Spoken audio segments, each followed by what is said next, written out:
అజ్ఞాతంలోకి వెళ్ళి అడవుల్లో ఒరిగి అనే ఎప్పుడైతే ఎన్ఐటీలో యవ్వన వయసులో దాదాపు 23-24 సంవత్సరాల వయసులో నక్సలిజానికి ఆకర్షిత వెళ్ళిపోయినప్పటి నుంచి ఇప్పటివరకు కూడా ఆయన ఊరిని కూడా సందర్శించలేదు. ఆయన ఎప్పుడు కూడా ఆ ఊరిని కూడా ఎప్పుడు కూడా పోలేదు అక్కడికి, తన సొంతూరు కూడా. కేశవరావుది 45 ఏళ్ల సుదీర్ఘ ఉద్యమ ప్రస్థానం. ఆర్ఈసీలో చదువుతూ పీపుల్స్ వార్లో చేరిక, సునిశ్చిత పరిశీలన, దూకుడైన స్వభావం, చేరిన సంస్థకి దళపతిగా ఎదిగిన వైనం అంటూ చూస్తూ ఉన్నాం. సో తుపాకీ గొట్టం ద్వారా సమాజంలో మార్పు తెచ్చేందుకు అడవుల బాట పట్టిన 25 ఏళ్ల యువకుడు సుదీర్ఘ ప్రస్థానంలో తాను చేరిన సంస్థకి దళపతిగా ఎదిగారు. తన సుదీర్ఘ ఉద్యమ ప్రస్థానంలో ముందుకు సాగుతూ అదే అడవుల్లో నేల కొరిగారు. అతనే మావోయిస్టు అగ్రనేత నంబాల కేశవరావు అలియాస్ బస్వరాజు. చూడండి, ఆయన ఇల్లు శ్రీకాకుళం జిల్లా కోట బొమ్మాలి మండలం జియన్నపేటలోని కేశవరావు ఇల్లు అంటూ కూడా చూస్తూ ఉన్నాం. సో జియన్నపేటలో ఆయన 1955లో జన్మించారు. తండ్రి వాసుదేవరావు ఉపాధ్యాయుడిగా పనిచేశారు. తల్లి లక్ష్మీనారాయణ గృహిణి. ఇద్దరు కూడా కన్ను మూశారంటూ కూడా చూస్తూ ఉన్నాం. సో మిగతా డీటెయిల్స్ ఒక్కసారి లోతుగా డీటెయిల్స్ చూసేటువంటి ప్రయత్నం చేద్దాం. సో ఆయనకు సోదరుడు, 2 అక్క చెల్లెలు ఉన్నారు. కేశవరావు ప్రాథమిక విద్య స్వగ్రామంలో 10వ తరగతి వరకు నౌపర్ల చదివారు. టెక్కలి ప్రభుత్వ కళాశాలలో ఇంటర్ పూర్తి చేశారు. డిగ్రీలో BA మొదటి సంవత్సరం చదివాక వరంగల్ ఆర్ఈసీలో బీటెక్ ఇంజనీరింగ్ సీట్ రావడంతో వెళ్ళిపోయారు. జైలు నుంచి విడుదలై అజ్ఞాతంలోకి ఆర్ఈసీలో చదివే సమయంలో కేశవరావు రాడికల్ స్టూడెంట్ యూనియన్ కార్యకలాపాల్లో చురుగ్గా పాల్గొన్నారు. అప్పట్లో RSU, ABPల మధ్య తీవ్ర ఘర్షణలు జరిగేవి. వీటిలో బీటెక్ విద్యార్థి జాన్ హత్యకు గురయ్యారు. ఈ ఘటనలో కేశవరావుపై హత్య కేసు నమోదవడంతో పోలీసులు అరెస్ట్ చేసి జైలుకు తరలించారు. అతనిపై నమోదైన తొలి కేసు ఇదే.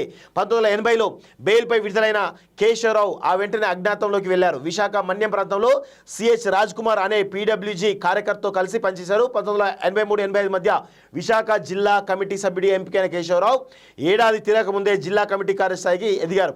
అప్పటి తూర్పు డివిజన్ అటవీ కమిటీ సభ్యుడిగా పనిచేశారు. మహారాష్ట్ర గడ్చిరోలికి చెందిన LOS కమాండర్ శారదను 1990లో వివాహం చేసుకున్నారు. ఆ తర్వాత 2010లో ఆమె ఆత్మహత్య చేసుకున్నట్టు తెలుస్తోంది. పశువుల కాపరి రూపంలో తమ్ముడి పెళ్లికి అంటూ చూస్తున్నాం. స్వగ్రామంలో కేశవరావు ఇంటికి తాళం వేశారు. కుటుంబ సభ్యులంతా విశాఖ ఇతర ప్రాంతాల్లో స్థిరపడ్డారు. 1980లో అజ్ఞాతంలోకి వెళ్ళిపోయినటువంటి కేశవరావు చాలా కాలం పాటు సొంతూరు వెళ్ళలేదు. 1993 జూన్లో ఆయన సోదరుడి వివాహం జరిగింది. దీనికి కేశవరావు హాజరయ్యే అవకాశం ఉందని భావించిన పోలీసులు గ్రామం చుట్టూ పెద్ద ఎత్తున మోహరించారు. వారి కళ్ళు గప్పి పశువుల కాపరి రూపంలో ఆయన వివాహానికి వచ్చారు. ఆ విషయం ఆలస్యంగా వెలుగు చూసింది. ఆ తర్వాత ఇప్పటివరకు జియన్నపేటకు రాలేదు. కుమారుడు ఇంటికి రావడం లేదనే బెంగతో కేశవరావు తండ్రి 1997 జనవరి 23న మృతి చెందినట్టు చూస్తున్నాం. LTT శిక్షణలో వ్యూహాల ఔపోసనట. చూడండి ఎంత స్థాయికి ఎదిగారు వీళ్ళు. చూడండి, కొండపల్లి సీతారామ నేతృత్వంలో 1980లో ఏర్పాటైనటువంటి CPI-ML పీపుల్స్ వార్లో కేశవరావు కీలకంగా వ్యవహరించారు. పార్టీలో 1995లో సబ్ కమిటీ ఆఫ్ మిలిటరీ అఫైర్స్కు ఇన్ఛార్జిగా బాధ్యతలు చేపట్టిన కేశవరావు సెంట్రల్ మిలిటరీ కమిషన్ చీఫ్గా ఎదిగారు. అప్పట్లో అంతర్జాతీయ సంస్థలతో సంబంధాలు ఏర్పరచుకోవడం ద్వారా మిలిటరీ యుద్ధ వ్యూహాలను ఆకలింపు చేసుకోవాలని పీపుల్స్ వార్ పొలిట్ బ్యూరో నిర్ణయించింది. ఇందుకోసం అగ్రనేతలు గణపతి, కేశవరావు, కిషన్జీ, సోను దాదా, సంగ్రామ్ తదితరులు ఎంపిక చేశారు. 1987 ఆ ప్రాంతంలో శ్రీలంక నుంచి వచ్చిన LTTE బృందం బస్తర్ అడవుల్లో వీరికి అంబుష్ దాడులు నిర్వహించడం, జిలిటన్లు ప్రయోగించడంలో శిక్షణ ఇచ్చింది.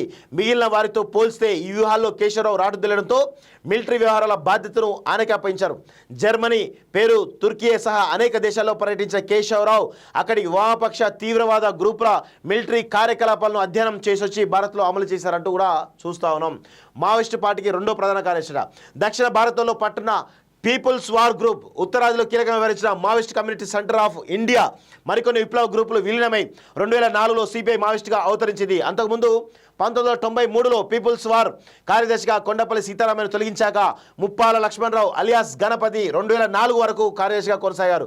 మావోయిస్టు పార్టీ ఏర్పడ్డాక 2004 నుంచి 2018 వరకు తొలి ప్రధాన కార్యదర్శిగా గణపతి వ్యవహరించారు. ఆ సమయంలో సెంట్రల్ మిలిటరీ కమిషన్ చీఫ్ బాధ్యతను కేశవరావు నిర్వర్తించారు. గెరిల్లా యుద్ధ వ్యూహాలను రచించి అమలు చేయడంతో పాటు ఆయుధాల కొనుగోలు, సరఫరా లాంటి వ్యవహారాలను పరీక్షించేవారు.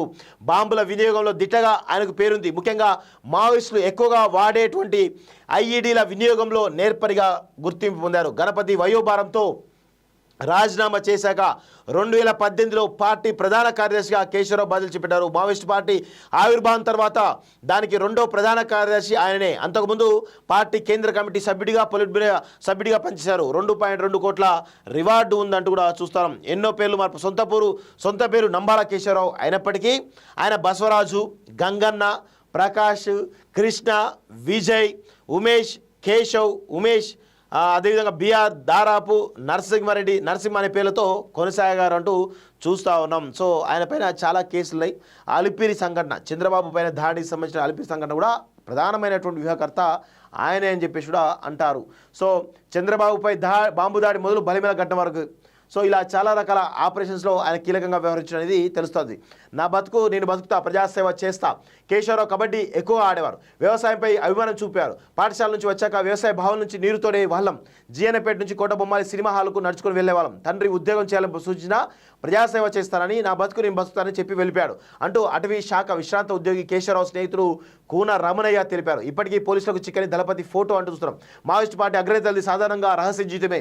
1980 దశకంలో పీపుల్స్ వార్ పార్టీ అడుగు పెట్టిన తర్వాత చాలా మంది అగ్రనేతల ఫోటోలు బయటికి రాదు.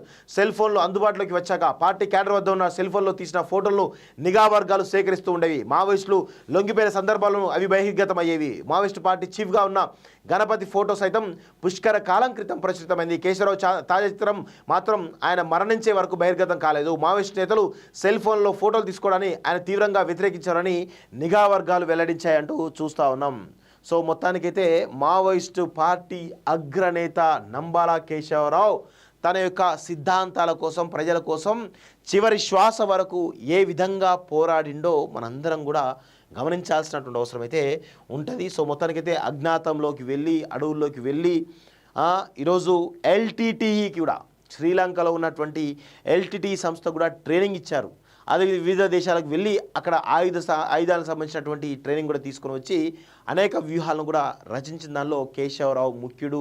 ఈరోజు మావోయిస్టు ఉద్యమాలకు ఆయుపట్టుగా ఉన్నటువంటి కేశవరావు చనిపోవడం ఈరోజు మావోయిస్టు పార్టీకి ఈరోజు ఒక కుదుపుగా కనబడతా ఉంది. సో అది మరి మావోయిస్టు పార్టీ ఏ విధంగా ముందుకు పోతో చూడాల్సిన అవసరం అయితే ఉంది మిత్రులారా.